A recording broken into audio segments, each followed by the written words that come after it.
You heard the man. Doesn't mean you know him. Back in the day when Allen Iverson barked at Michael Jordan, I don't got to respect nobody. Well, maybe your judgment was off because unless you also listen, as he later said, yo, it was in the heat of the moment, man. If it wasn't for Michael Jordan, I wouldn't even be here.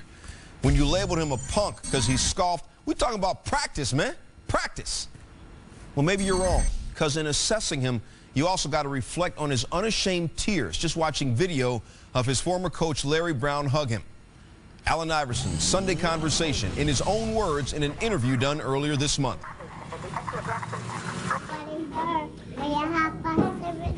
That's my word. Just understanding that their eyes are on me all the time, even more so than their mother. You know, and they pay attention to what I do every second, every time they watch me.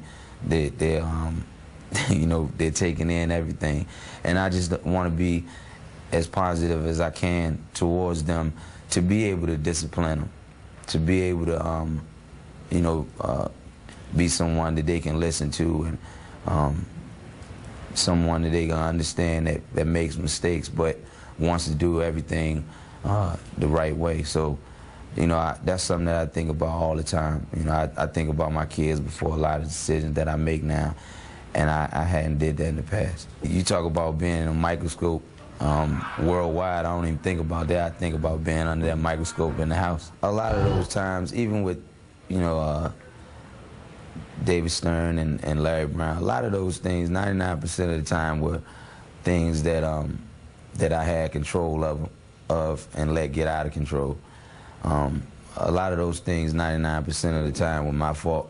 And at that time, I didn't recognize it and didn't understand and didn't feel like it was my fault, you know. But looking back on it and getting older, I understand that a lot of those things that got out of control were things that I could control.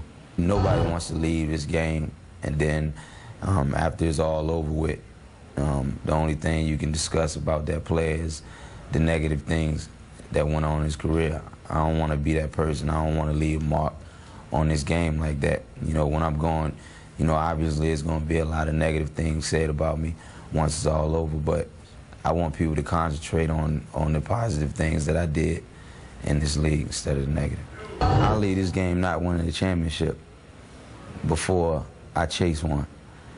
I want to win a championship right here in Philadelphia. For me to leave and be a sixth man off somebody's bench, or sit on into somebody's bench and grab a ring, it wouldn't feel the same. So, you know, I would be satisfied with everything that went on in Philadelphia, leaving here with no ring, than trying to chase one that don't mean anything to me.